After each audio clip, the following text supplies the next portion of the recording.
This is the Situation Room, the only way to start your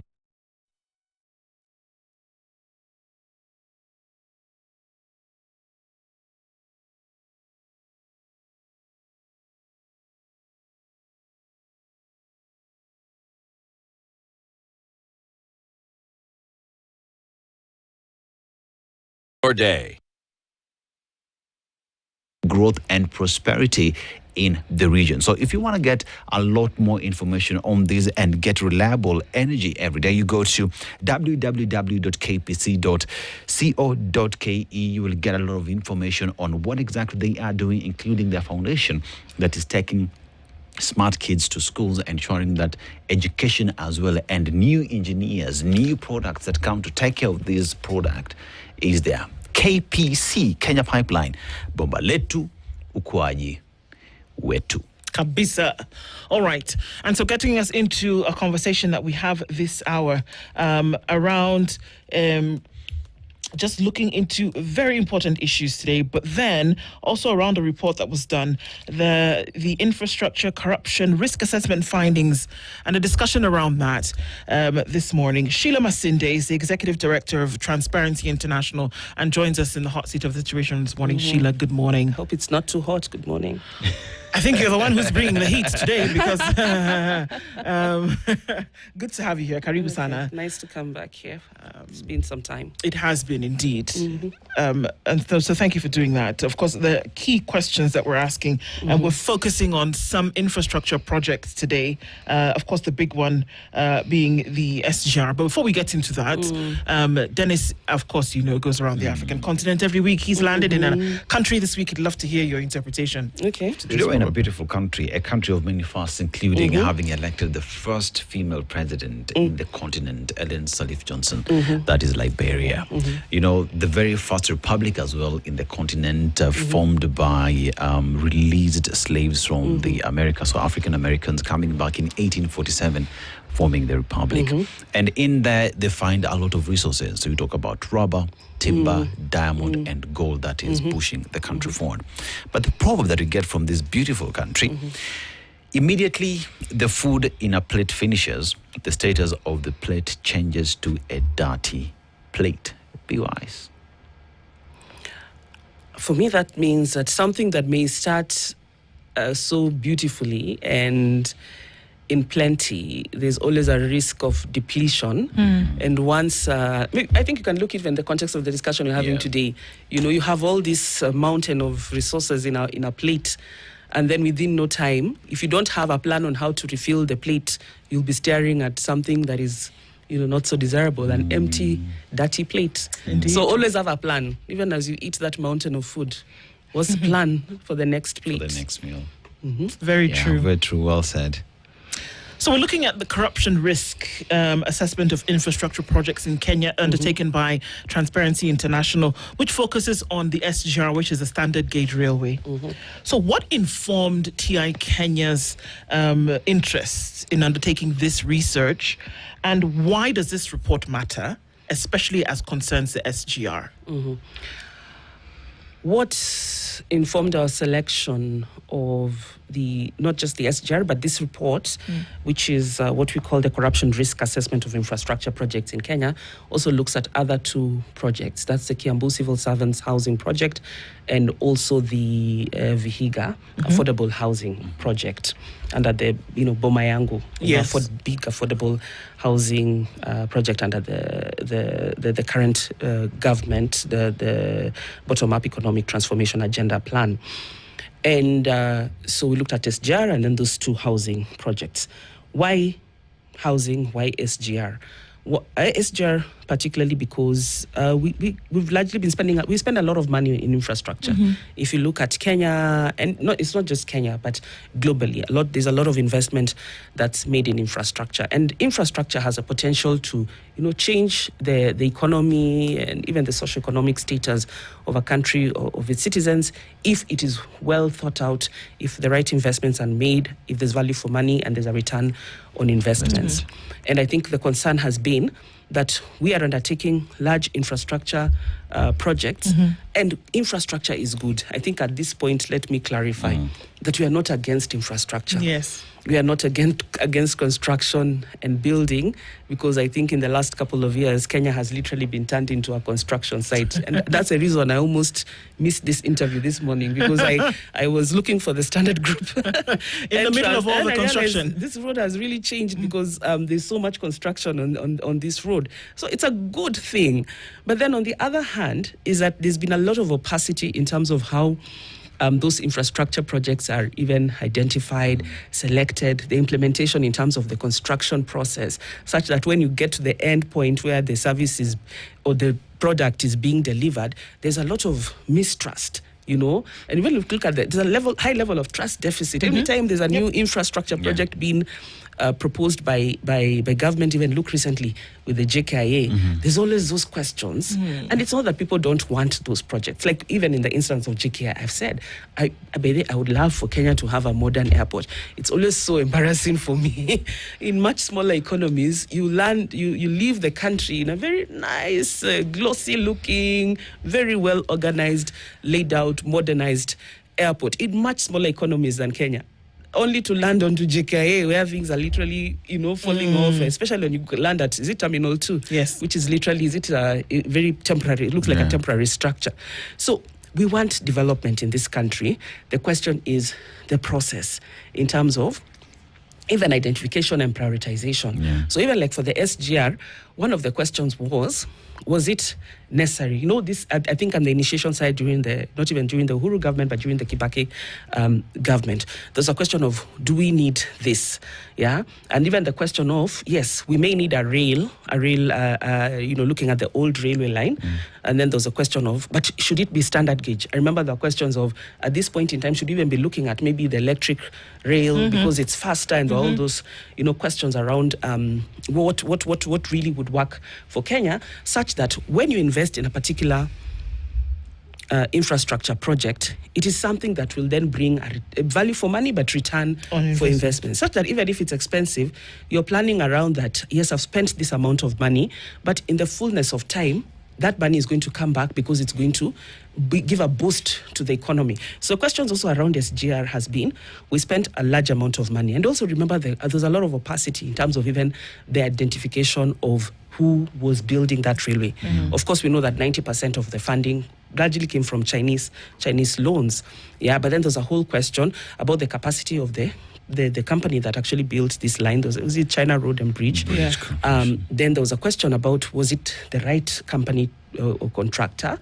There were questions even around conflict, because there was a feasibility study that was done, but the feasibility study was done by the same, by the entity that later also became the contractor, the person who actually now delivered and built the railway line. So there are all these questions around, conflict of interest, the process of procurement. Was this a priority for Kenya at this time? And then now, more than 10 years later, is a whole question of the return on investment. But then remember now that we did now 2B. Is it 2B? The one from, no. The 2B is one from Naivasha. Is it is Suswa to Malaba? To Malaba, and then there's, I think, a 2C. So the in terms of the phases.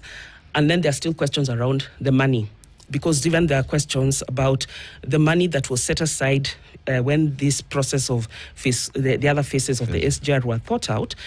And you look at now the budget that is being proposed now is almost 200 billion more. Of course, there's always those questions around lapse of time and how the economy is doing, the cost of construction items. That will always change. So, of course, there will always be variations. But then you expect that there will be, of course, when you look at the cost of the construction items, the cost of possibly contracting, and what it will cost to deliver and build that will change. But then you expect that it will still be reasonable. So there are questions around what was set at that time and then what it is going to cost for that to be delivered now. But even when you look at the first phase of SGR, remember that the initial budget actually almost went up by 200 billion, But then when Kenyans ask these questions, you're not really given the answers. And that's now what increasingly causes that lack of trust Yeah. in this. But there's a lot of lack of trust generally in this country, in a lot of processes. But when it comes to infrastructure, where you're spending so much, I think this is where Kenyans deserve information. There was a question of, even like, I'll maybe give another example,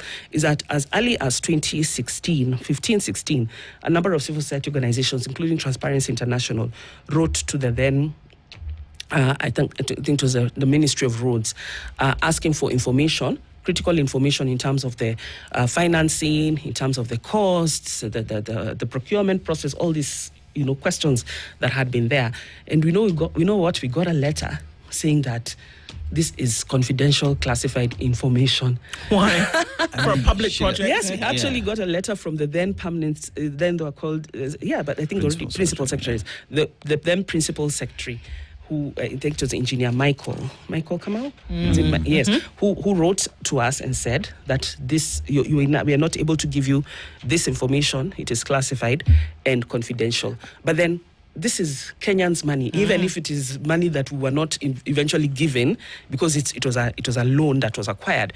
It is money that we are now repaying. Yes. And that has been the bone of contention for many Kenyans, even civil society, because they're asking the question, if it is a project that is being financed, fine, we've taken the debt loan from the Chinese government, but the people repaying it is Kenyans.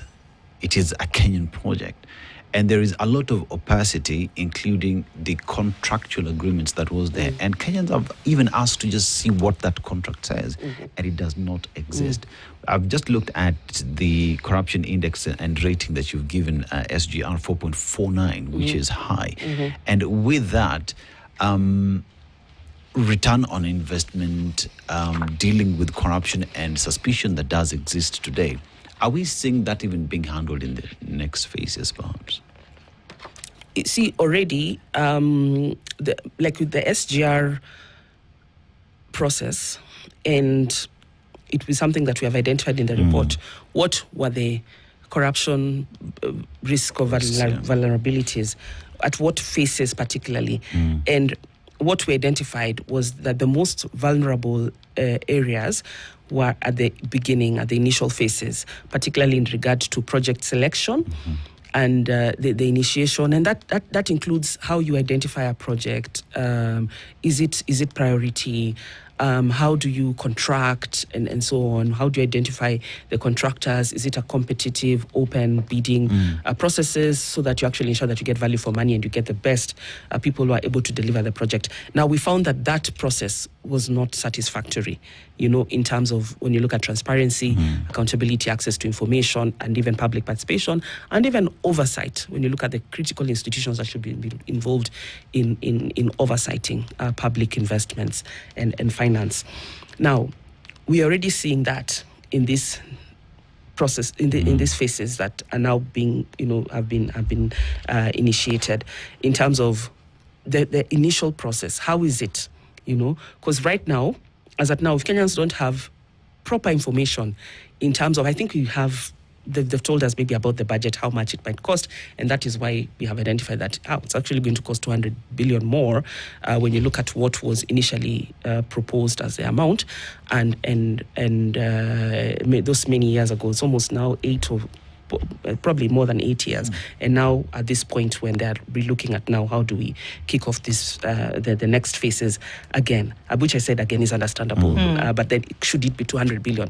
Now, if we had proper information as civic oversight, as civic institutions, as citizens, there wouldn't be so many, like this lack of trust and saying, oh no, already there looks like there's corruption happening. So how you kick off a project, particularly in terms of identification, prioritization, selection, is so critical, because it almost tells you the trend of how things will be. Yeah.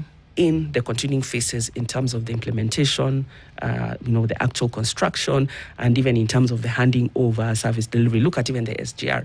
There were questions now, and maybe there were actually limited corruption. Yeah. But the fact that in those initial phases was just a lack of information, and that followed that trend up to the point where now there are questions around, okay, so who's actually in charge of this project? Is it, is it Kenya Railways? Is it the Chinese? Who's actually running it? How is the, how are the, profits, the income generated? How is that being distributed? On what ratios and so on? How much is actually Kenya making from this? So now when these questions are not properly answered, it continues to, you dig that hole of, lack of accountability and lack of trust. So we hold that, especially at the initial phases, Kenyans should be very much involved in terms of knowing what is the roadmap, what is the costing, what is a plan of financing. Is it a public-private partnership plan? Is it a loan that will be incurred? Are we getting this from all these levies that are charged? It's the road levies, railway levies, and all these funds that are starting. Now we have this whole elephant in the room, in terms of the National Infrastructure Fund.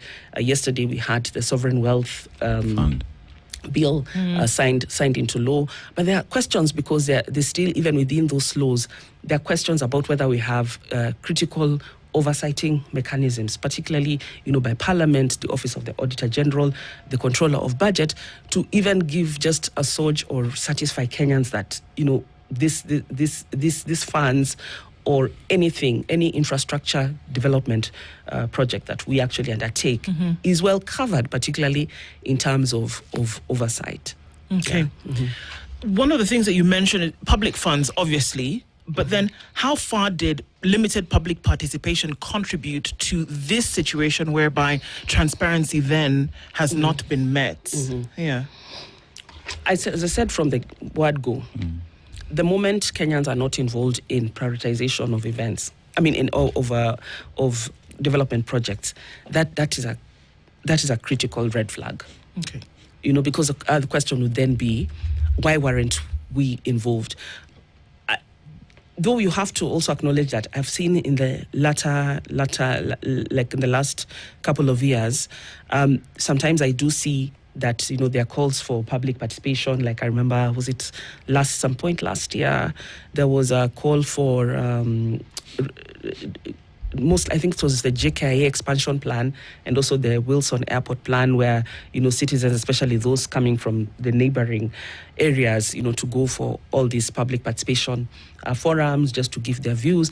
But then there's always a gap in terms of are our views actually taken in? Yeah. You may have a public participation forum.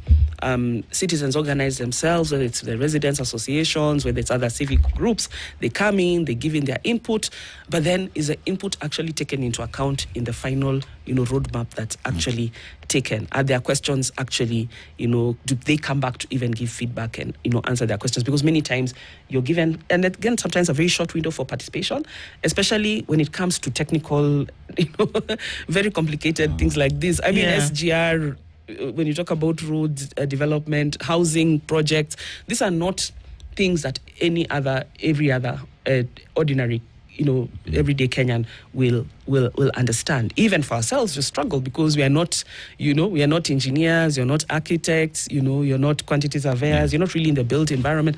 So, and even the finances sometimes, So Kenyans need time to understand these things, process this information, but many times you find that the public participation process is quite thin. Yeah, but then also is, even according to our access to information law, which is still not implemented 10 years after it was passed, because that then is supposed to guarantee us, freedom to access public information. Especially information touching on fiscal issues, and that's why you see many of these questions have been around. Would public participation, if it happened in the way in which it was envisioned, would it sway some of these discussions from where you see it? I think it would, because, for instance, if in the SGR project, in the SGR plan, for instance, I think at that point there are many questions. Standard gauge versus other modern, electric. I mean, we're also in a season where things are really evolving, technology is evolving so much. And by early as 10 years, 13, 15 years ago, there are already questions of other countries are now doing the electric rail, which is much faster.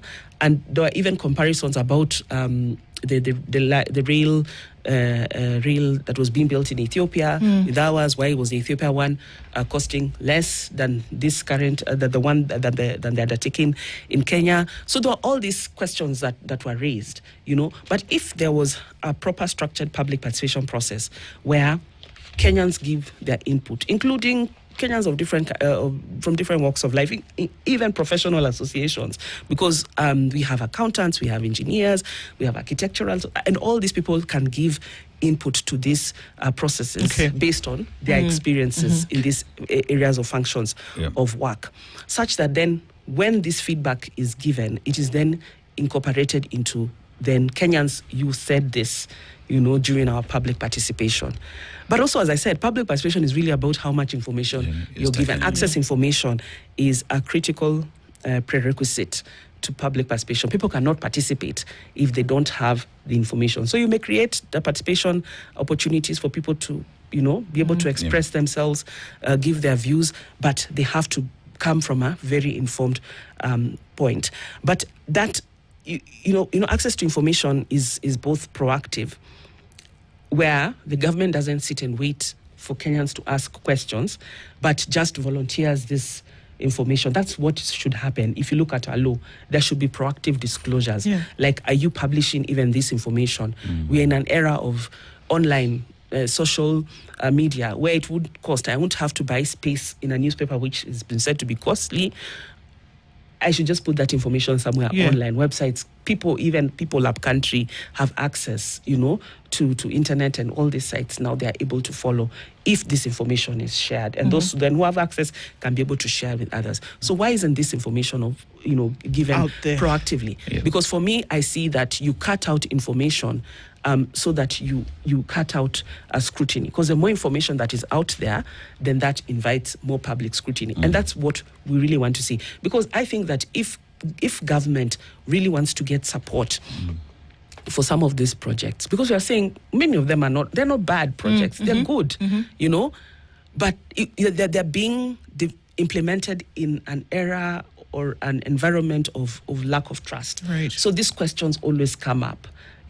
What's in it? Who's that person who has been given that contract? What is the relation? What is their relationship with the people in government in charge of that process, or even the president and so on? That's why you keep on having these questions, because people are not being given information. Just give people the information.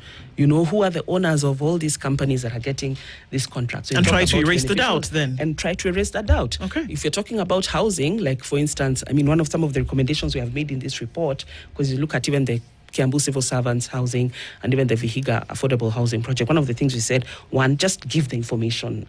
Those entities responsible, Ministry of Lands and Housing, Boma Yangu, give that information proactively, including information about what are the contract details, who are being given contracts in these projects, what is the name, what are these, who are these companies, what are the specific details, terms of reference for this contract, but who also owns, who are the beneficial owners of these companies, because there are a lot of questions that have been asked about the ownership of some of these companies that are getting contracts, and even the financing.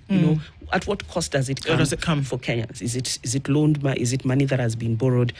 Is it a PPP and so on?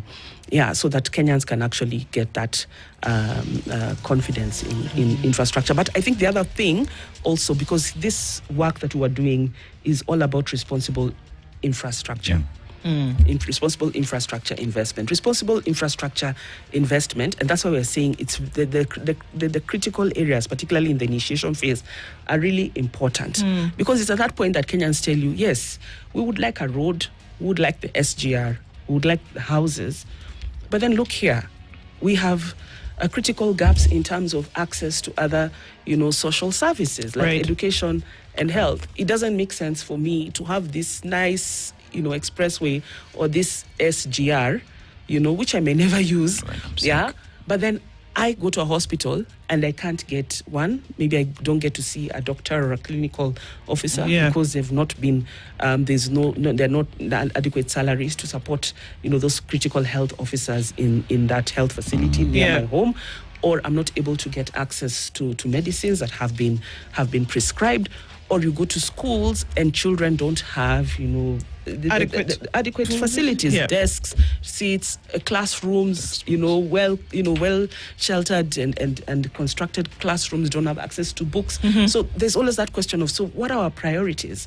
What are really our priorities? Shouldn't we have the basics? Let's have the basics. And when we have the basics, then we build up, and then that's when we can be able to enjoy all these infrastructure projects. Right. Because we can't really call ourselves a developed nation. I know we are all this whole thing about want to be Singapore, want to be like Singapore. But even Singapore had a plan. If you look at the plan that Singapore had most of those years, many years ago, I think that the whole thing was an integrated plan. So when you build a road, when you build a railway line, when you build an airport, you're also looking at that airport or that railway line will not come by itself.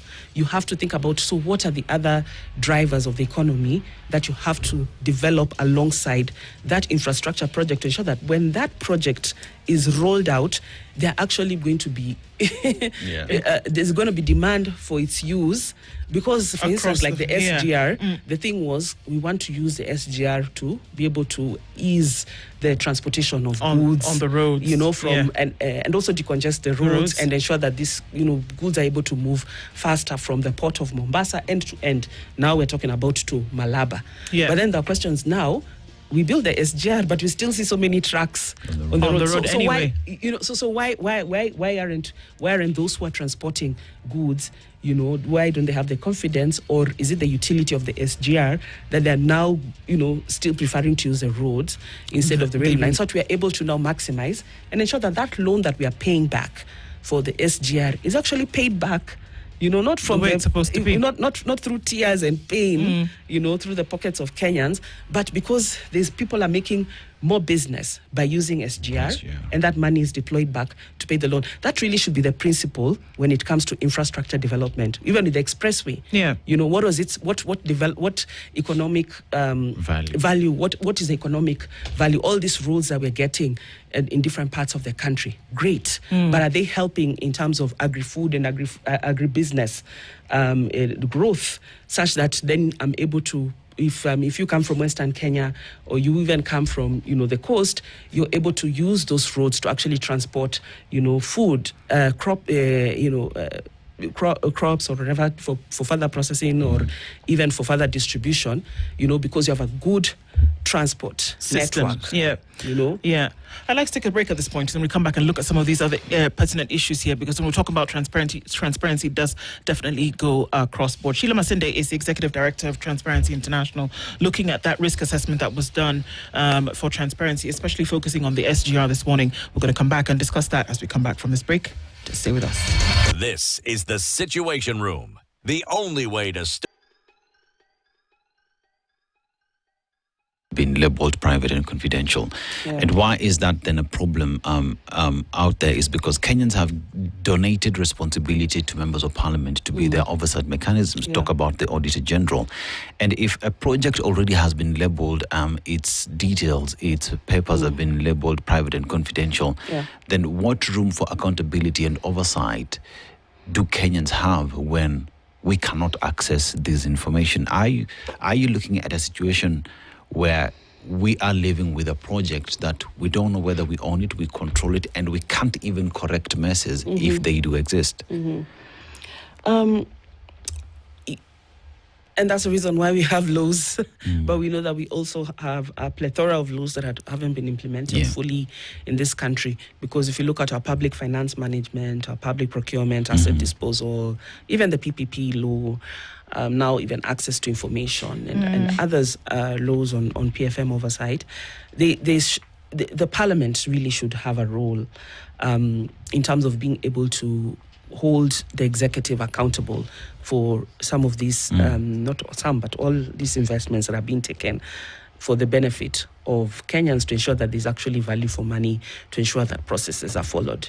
In our own view, following just monitoring how it's not just the infrastructure development, but even when you look at the question around debt and the involvement of parliament, you can see that the executive has literally run roughshod on parliament. You have a situation where parliament is literally captured. Because parliament really, when you look at the mandate given by the constitution, when you look at the laws, different laws, whether it's a PFM laws, issues around even public audit and the role of parliament, there's just no meaningful participation, engagement by Parliament. You may have a handful of members of Parliament who will ask questions, but they're just not sufficient. We are now even in a situation where the opposition has been captured. We have no, we don't, there's just a really grey line between the minority and the majority side right now. We don't know who's opposition in Parliament that's able to ask these questions. When you look at some of the committees where you expect some of these issues are executed, whether it's a public investment committee, public accounts committee, the finance committee, and a budget committee, the one responsible for the for the budget. These questions are just not asked, and then you ask why is, or even if they're asked, there's just really no follow-up in terms of taking action.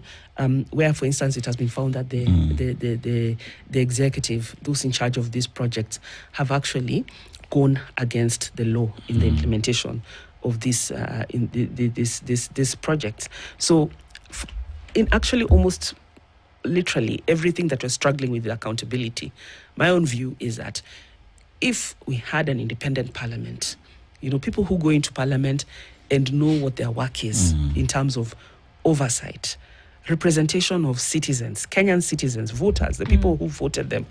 You're not going there to represent the executive. You're not going there to represent your party leader, or other people. You're going to represent Kenyans.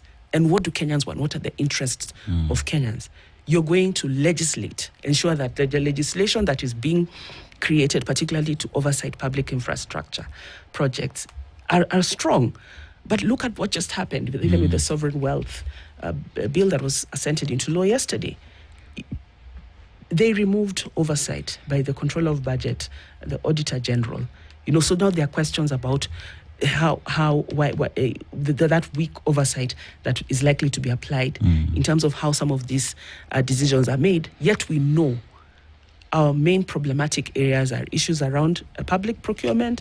ESCC will tell you that more than 80% of the cases, even if you look at the ESCC reports every quarter, every half year, every year, you look at, just do an analysis, many of the cases are touching on public procurement, conflict of interests, abuse of office in regard to making decisions on contract, variation of contract. So a lot of issues around public procurement, So that tells you already there's very limited oversight. There's a problem with public procurement. There's a problem with the infrastructure development, but we are not strengthening oversight. Instead, it's actually been weakened, but because Parliament is allowing that to happen. Because if you look at what Parliament does, it relies most of the time on a report from the Auditor General, especially when you talk about public finance management systems.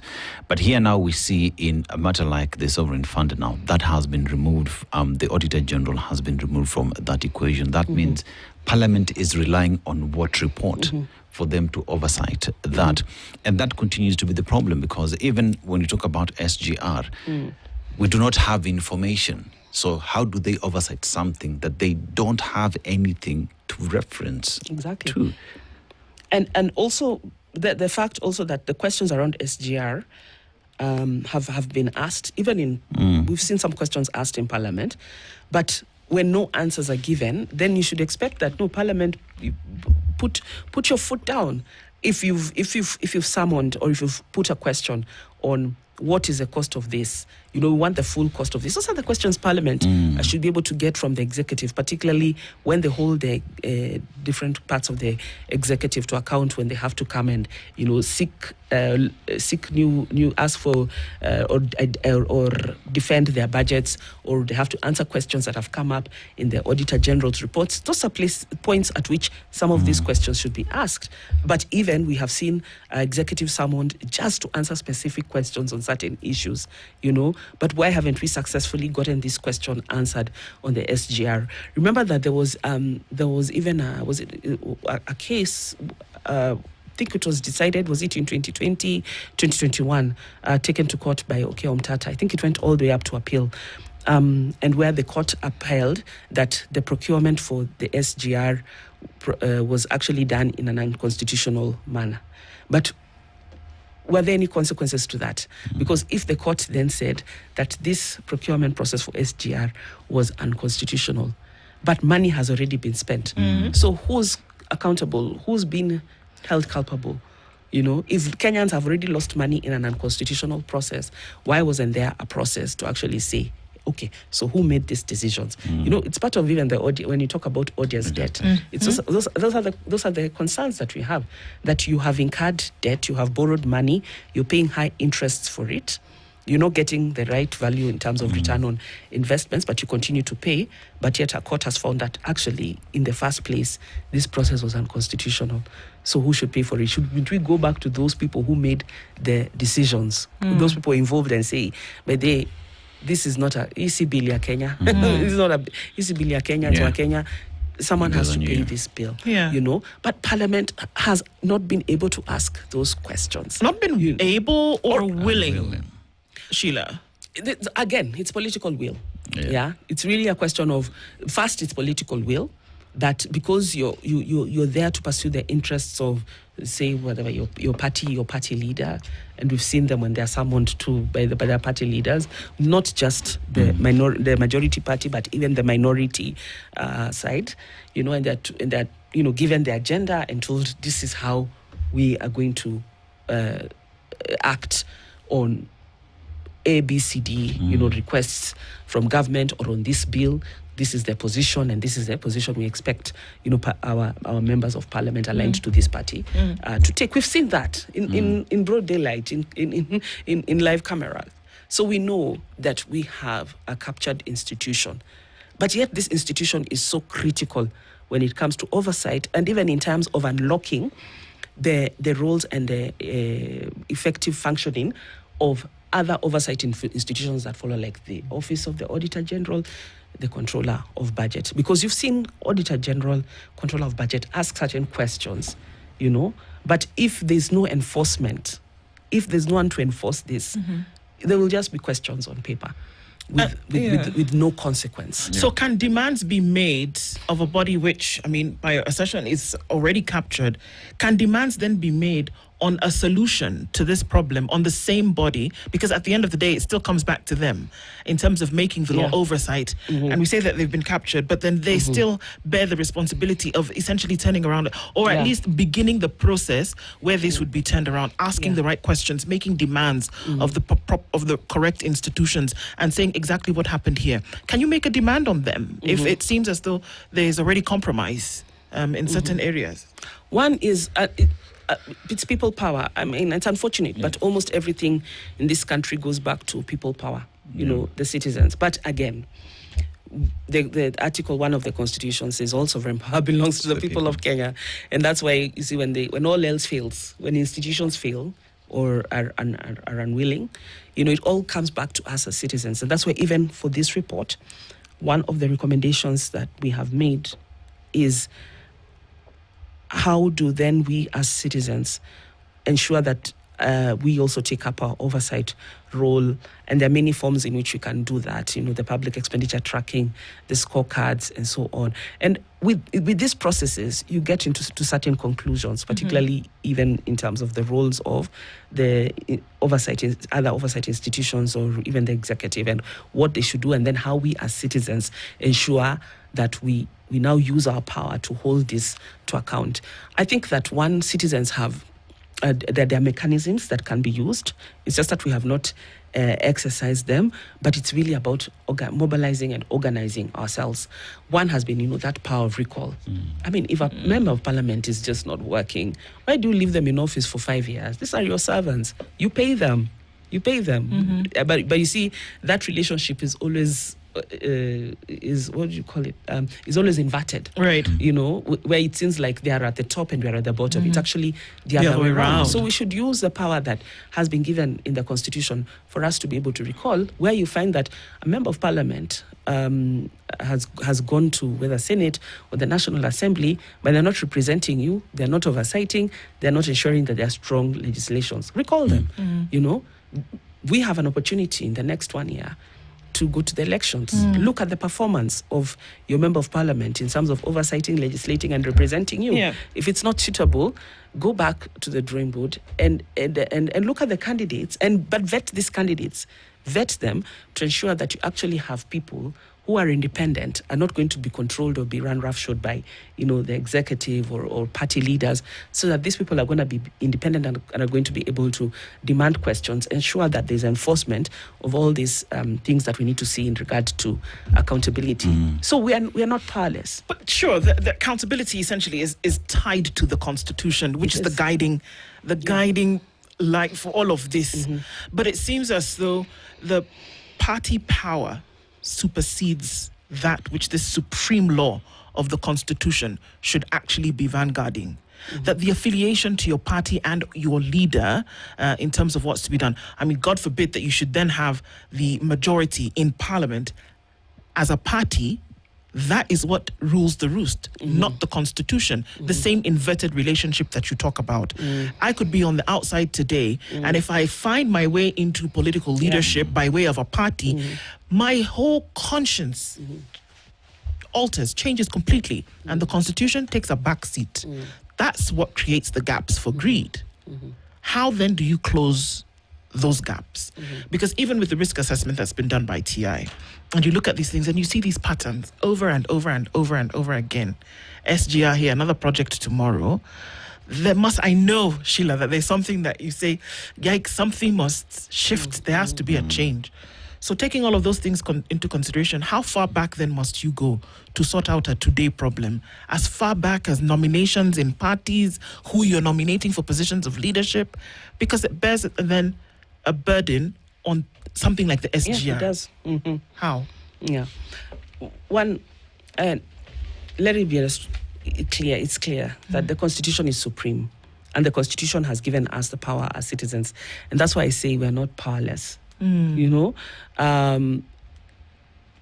Yes, we have seen situations, lots of the situations, where party leaders, the executive ndio kusema na kutenda in terms of we want this done, and that's why we said there's a whole problem even in terms of selection, prioritization, identification of these projects, because sometimes when you look at it, you're always like, was this really meant to serve citizens, or is it just meant to? Is it a cash cow? Is it an opportunity for someone to be able to extract from the center in terms of the procurement and the contracts and all these deals that come with projects? Yeah, but because it seems like there are always individuals who are out to make money, make a gain from all these projects and are ongoing, and they're supposed to be for the public benefit. But I think as citizens we just must understand this and then exercise this. That we are the supreme authority, and nothing should come between the Constitution and how it's and how it's implemented, because we've seen that it has beautiful provisions. When you look at the laws that have followed the Constitution, or even those before, we have very progressive laws, transformative, if you ask me, that when you read them and you look and you compare where we are as a country, you'd not tell that, are these laws actually for this country? Where which seems to be struggling, socioeconomically, politically, and so on. Yeah, yet we have all these provisions because they have not been implemented. That's why I say it goes back to the issue of people and culture. People, citizens, make the right decisions in terms of who you choose to represent you, to oversight, to legislate. Follow them up. Ensure that you vet them to ensure that these are people who can actually stand their ground, and ensure that they are not going to be subservient to anyone other than the Constitution and the people, the citizens. Yeah. And I think even while at that, then there is the need for every other agency to work in unison, so that if it's the DCI when it comes to PIP projects as well, when it's the Auditor General, the Controller of Budget, Parliament to do its role, the political class to have the political goodwill in making sure that the law is followed, so that at the end of the day we say it is an ecosystem that each and every single aspect of implementation of these projects are being followed, where we can't say we're moving forward when we have an important cog, say, when it is oversight that is left behind. Everybody, including citizens, on who it is they elect, must play their role. Exactly. I mean, and if you look at our reports and the recommendations, we literally have recommendations for every single entity. We have recommendations for citizens, and that's why we're talking about what citizen oversight can we apply. We have recommendations for media in terms of what monitoring by the media, reporting, investigative journalism. By the way, one aspect of this project and the research process was we worked with investigative journalists to also try and get the information and data in regard to the corruption vulnerabilities in the 3 projects that we selected. We have recommendations for the oversight, institutions, whether it is budget controller and the auditor general, the National Assembly, which I've already talked, and we've talked so much about what we need to see in regard to Parliament, the National Assembly, the director of when you talk about public-private partnerships, because we've seen that has been abused, time without number. There are a number of PPPs ongoing in this country, but then sometimes you don't know, is this a PPP? Who's the other? The public is us, but who are we partnering with? Yet it is public-private partnership, but many times we don't know who our private partner is and what are the terms, and how even the process was done. When you look at even some of the privately initiated procurements that are done even for PPPs. So we have recommendations for everyone, and we believe that if we're able to implement a number of these recommendations, particularly in regard to the access to information. When you look at, for instance, even the Kiambu civil society housing project and even the Vihiga one, you find that one of the things that we said we're not able to find were documents even related to the environmental or social impact assessments. And that's so critical because these projects have an impact on citizens. Something is being developed in your area, but you don't know how it's going to affect you in terms of environment has an aspect of health, in terms of even your own livelihoods and have your ability to be able to use your land that is neighboring this project. That is affected. But then this information is not given to citizens. You really have to struggle. One of the notes I just want to also highlight that we made in this report is that it was impossible to get a lot of project information, whether online or even when we wrote letters to ask information, even in terms of some audits, these environmental social impact assessments.